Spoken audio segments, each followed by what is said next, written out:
Here's the problem with traditional charts. When you see a green candle that moved from 100 to 105, what does that really tell you? Sure, price went up. Maybe buyers were in control. Maybe it's bullish. But here's what you don't see. How much buying pressure was there at 102? Did sellers hit back hard at 104? Where in the candle did the real battle take place? How much volume did buyers use to overpower the sellers? And was it even that much? Which side was actually more aggressive? And who just gave up ground? A standard candlestick won't tell you that. It gives you the outcome, but hides the process. In this video, we're going to x-ray the traditional candlestick using the order flow and footprint chart. You'll learn.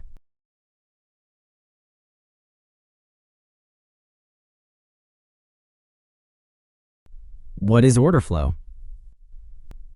Imagine a live auction where buyers shout their bids and sellers call out their offers. The highest bidder and the lowest seller eventually meet, and a deal is made. That's exactly how the market works, through a constant flow of buying and selling. Now in trading, this is known as order flow, the real-time stream of buy and sell orders hitting the market. But to really understand it, you first need to know two key types of orders. That is, market orders and limit orders. A market order means I want in or out right now. When a trader places a market order, it gets filled instantly at the best available price. This kind of order shows urgency. It's aggressive. It takes liquidity from the market. A limit order, on the other hand, says, I'll buy or sell, but only at my price. It doesn't get filled right away unless someone agrees to that price. This is a passive order. It provides liquidity and sits in the order book, waiting. This brings us to the concept of the depth of market, or DOM, which you see in every trading platform, a window that shows the number of buy and sell limit orders stacked at each price level. You can think of it like a waiting room of orders lined up at different prices, ready to do business if the market comes to them. So when we talk about order flow, we're looking at how market orders interact with these resting limit orders. For example, when buyers place aggressive market orders, they hit the sell side of the DOM, lifting offers and pushing price higher. When sellers do the same, they hit the bid, pressing price down.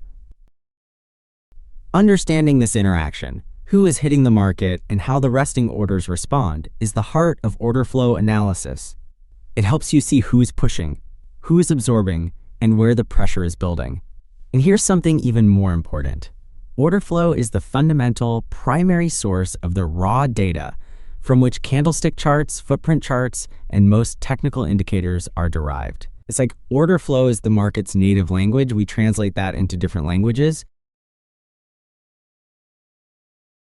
Now that you understand what order flow is, let's talk about how we visualize it. While order flow is the raw data, the stream of trades and liquidity, a footprint chart is the tool that organizes and displays that data in a clear and actionable way.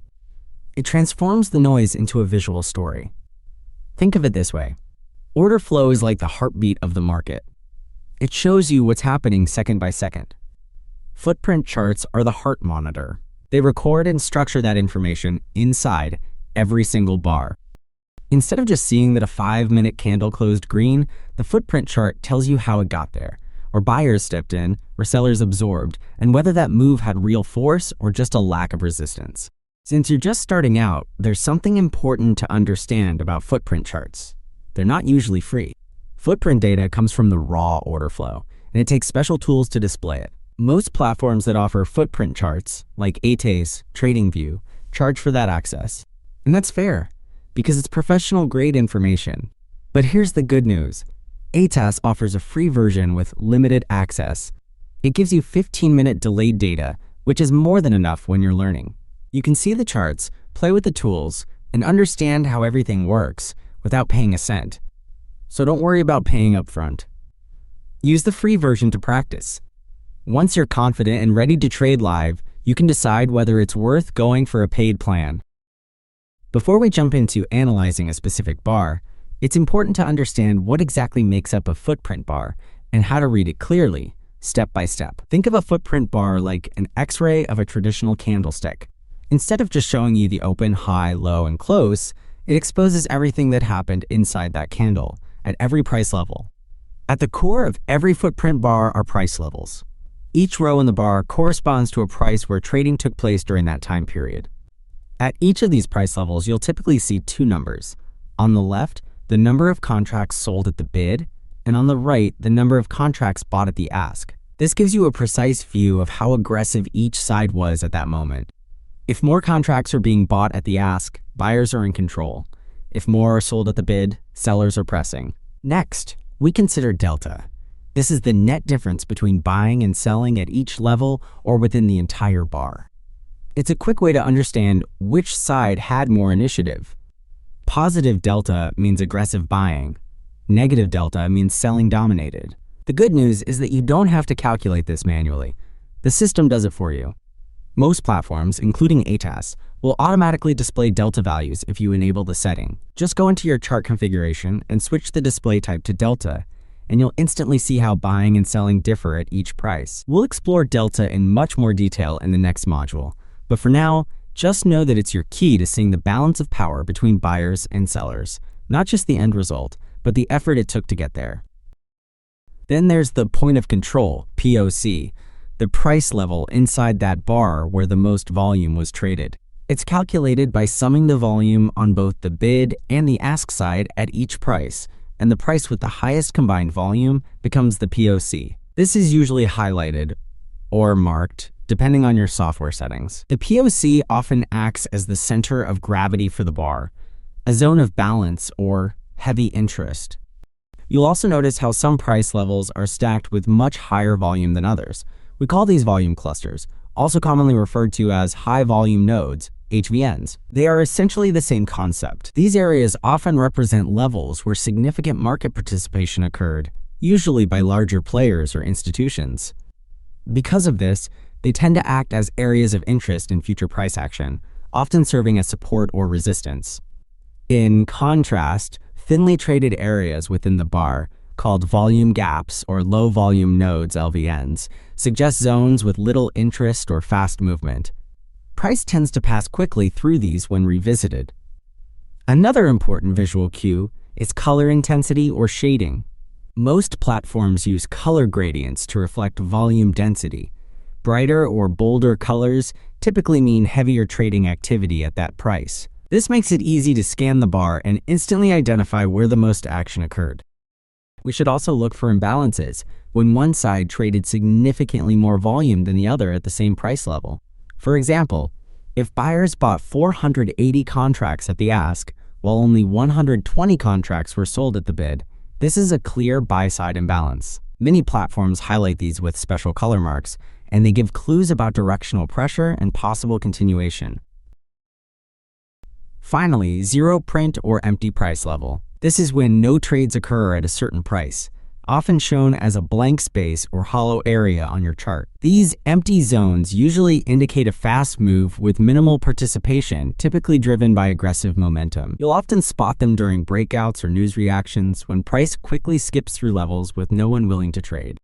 By putting all of this together, bid, ask volume, delta, POC, volume clusters, imbalances, you're not just looking at what price did. You're learning how the market reached that price and who was in control throughout the process. Now let's take a look at a real example. A footprint chart showing the ES futures 5-minute time frame. Let's focus on the large bullish candle that formed at 1335. On the candlestick chart, all you see is a strong green bar.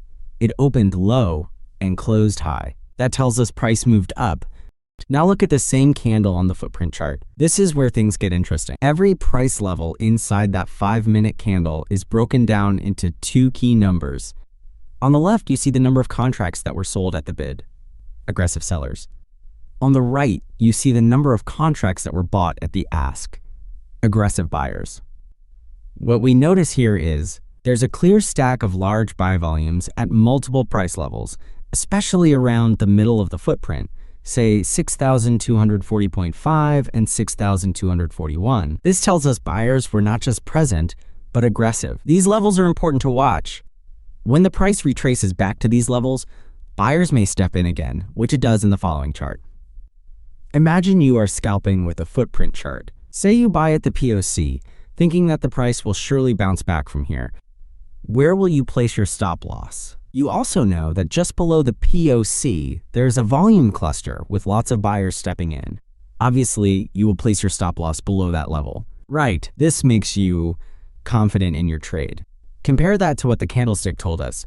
Price went up. The footprint chart tells us buyers dominated the tape, absorbed sellers at each step, and kept pressing until price had no choice but to move higher. This one bar already shows why learning to read footprint charts is such a game changer. It's not just about what happened. It's about who made it happen and how they did it. That's the kind of insight you'll never get from a regular candle. Let's now go a step deeper and look at some key footprint patterns you'll commonly encounter. These patterns reveal subtle yet powerful dynamics that candlesticks completely miss. Let's go deeper the concept of imbalance. When one side, either buyers or sellers, dominates at a specific price level. For example, if the buy volume at the ask is multiple times higher than the sell volume at the bid nearby, that's a strong buy-side imbalance. It's a visual signature of aggression. These imbalances often show up right before a breakout or a reversal, and here's why that matters.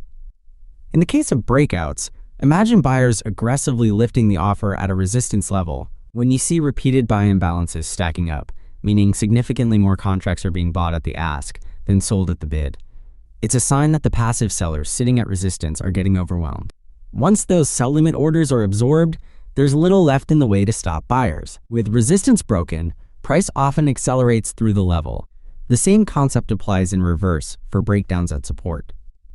On the flip side, imbalances can also help identify potential reversals, especially when they signal exhaustion or absorption. Exhaustion happens when the market has been moving strongly in one direction, let's say upward, and then you suddenly see a huge buy imbalance right near the top. Big green numbers, lots of contracts hitting the ask, but the price barely ticks higher or even pulls back slightly. That's a warning sign. Buyers have hit the market aggressively, but price can't advance.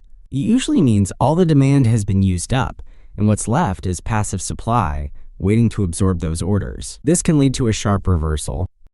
Absorption is a related, but slightly more nuanced concept. It's less about buyers being exhausted and more about sellers holding firm. If buyers are repeatedly lifting the ask, but price goes nowhere, that means large limit sell orders are absorbing the pressure. You'll still see big green numbers on the right side of the footprint, but the price won't rise. That tells you someone, often a larger participant, is using passive orders to hold the line, and that's often how tops and bottoms are formed. Another common setup is the absorption bar. This occurs when total volume is high, but price barely moves. What you're seeing here is aggressive buying met by strong passive selling, or vice versa. On the footprint, it looks like large numbers on both sides in a narrow candle body. If this happens at a support zone, it could signal strong buyer presence absorbing sellers, and price may reverse upward from there.